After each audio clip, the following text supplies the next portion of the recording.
Very ఇంట్రెస్టింగ్గా ఉన్నాయి sir. అంటే మీరు ఎట్లా ఎంటర్ అయ్యారు సార్? మీరు ఎంచుకున్నారు, ఆర్టిల్లరీ ఎంచుకున్నారు మీరు? నేనా ఇన్ఫెంట్రీ ఎంచుకున్నాను. యాక్చువల్గా ఆర్మర్డ్ కోర్ అంటే ఇష్టం ఉండేది, ఎందుకంటే వాళ్ళు జనరల్గా ప్లేన్స్లోనే ఉంటారు, అంటే కొంచెం ఫీల్డ్ ఏరియాస్ తక్కువ ఉంటాయి. అవును. కానీ ఏంటంటే దానికి చాయిస్ తక్కువ.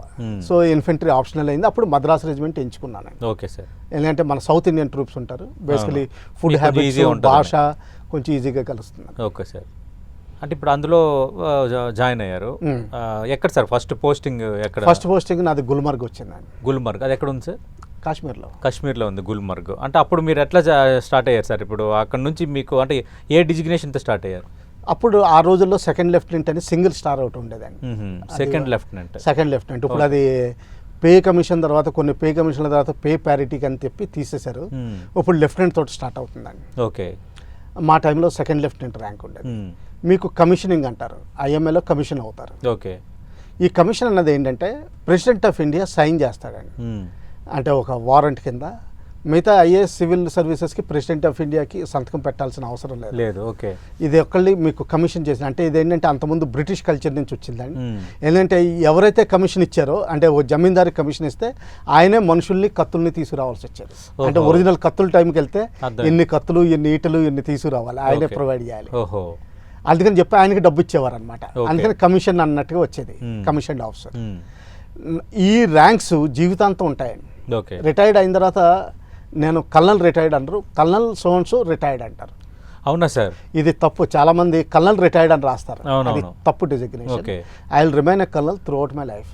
Okay sir. అదే ఇప్పుడు మామూలుగా ఏంటంటే ఇప్పుడు డీజీపీ ఎవరైనా కానీ పోలీస్ అధికారులు, మాజీ ఐపీఎస్, మాజీ డీజీపీ వాళ్ళు యాక్చువల్గా వాడడానికి లేదండి రిటైర్డ్ కల్నల్, కానీ మీకు అనడానికి లేదు.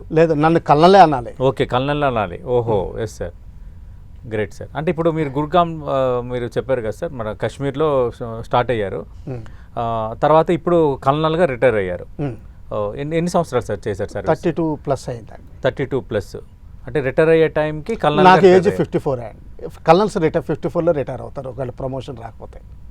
Okay sir. అంటే సార్ నాకు ఇది ఇంట్రెస్టింగ్ ఉంది సార్. ఇప్పుడు ఒక గవర్నమెంట్ ఉద్యోగకో లేదంటే మాకో ఎవరికో సమ్ రూల్స్ పరంగా ఒక రిటైర్మెంట్ ఏజ్ అనేది ఒకటే ఉంటుంది. మీరు ఒక మాట అన్నారు, అంటే 54 ఏళ్ళకి రిటైర్ అవుతాము ప్రమోషన్ రాకపోతే అని. అంటే అదేంటి సార్ అది? అంటే ప్రమోషన్ వస్తే రిటైర్మెంట్తో సంబంధం? ప్రమోషన్ వస్తే బ్రిగేడియర్ 56 వరకు ఉంటాడండి, major general 58, lieutenant general 60, okay, chief of army staff 62, ఒకటే జనరల్ ఉన్నాడు. అదే ఇప్పుడు కొత్తగా సిడిఎస్ సెకండ్ పోస్టింగ్ నడుస్తుందండి, వాళ్ళు 64. అంటే 54 అనేది bench mark sir. 54 bench mark. అక్కడ వరకు మీరు కల్నల్స్ వస్తారు. అక్కడి నుంచి ఒకవేళ వాళ్ళు ప్రమోషన్ ఇస్తే అప్పుడు మళ్ళీ మీ సర్వీస్ ఎక్స్టెన్షన్ అవుతుంది. ఇక్కడ ఒకటి గమనించాల్సింది అంటే ఆర్మీ ఏంటంటే కొంచెం స్టీప్ ఆర్గనైజేషన్, ఒకటే పెరామెడికల్. సో ప్రమోషన్స్ క్వాలిఫికేషన్ గురించి కాదు. సివిల్లో ఏమవుతుందంటే అండి, ఇప్పుడు ఐపీఎస్ వాళ్ళు ఉన్నారు, ఏదో ఏపీఎస్ఆర్టీసీకి చైర్మన్ చేసేస్తారు, లేకపోతే వేరే డిపార్ట్మెంట్కి మార్చేస్తారు. ఇలా చేసి ప్రమోషన్లు, లేకపోతే డీజీ హౌసింగ్ ఒకటి, లేకపోతే డీజీపీ స్టేషనరీ, రకరకాలు ఉంటాయి, సృష్టించేస్తారండి స్టేట్ గవర్నమెంట్. ఆర్మీలో ఏంటంటే చాలా స్టీప్గా ఉంటుంది, చాలా క్వాలిఫికేషన్స్ ఉన్నా కానీ ప్రమోషన్స్ జనరల్గా 1/3 ఉంటుంది. ఓకే. అంటే నీడ్ ఉండదు. నీడ్ కాదండి, అంటే structures, command and control structure కావడానికి అంతే ఉండాలి. Okay sir. ఇప్పుడు 54కి మీరు కల్నల్గా రిటైర్ అయిపోయారు. ఒకవేళ మీకు ప్రమోషన్ ఇవ్వదలుచుకుని ఉంటే 56కి ఏమయ్యేవారు సార్? బ్రిగేడియర్ అయ్యాడు. తర్వాత మేజర్ జనరల్. అదే ఎన్ని సంవత్సరాలు సార్? ఎన్ని సంవత్సరాలు అని కాదు, ఇప్పుడు కొంచెం తగ్గిందండి, 58లో రిటైర్ అవుతాడు. అంటే 2 years, అంటే 4 years కాదండి. 54 తర్వాత ప్రమోషన్ అని కాదు, ముందరే బ్రిగేడియర్ అయిన వాళ్ళు ఉన్నారు.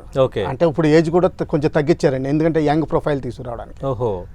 ఆ యంగర్ ప్రొఫైల్ ఉంటే ఏంటంటే డెసిషన్ మేకింగ్ ఫాస్టర్గా ఉంటుంది. అవును. తర్వాత కొంచెం రిస్క్ తీసుకుంటారు. అర్థమైంది. వయసు పెరిగే కొలది కొంచెం సెనిలిటీ వస్తుంది, కొంచెం రిస్క్ టేకింగ్ తగ్గుతుంది, మెచ్యూరిటీ పెరుగుతుంది, అదొకటి పాజిటివ్. సో అందుకని యంగ్ ప్రొఫైల్ ఉంచుతారనమాట. ఓకే. నా టైంలో సిఓస్ అయితే 20 yearsలో అయ్యేవారు, ఇప్పుడు 14-15లో అవుతున్నారండి, 5 ఏళ్ళు తగ్గిపోయింది ఇప్పుడు.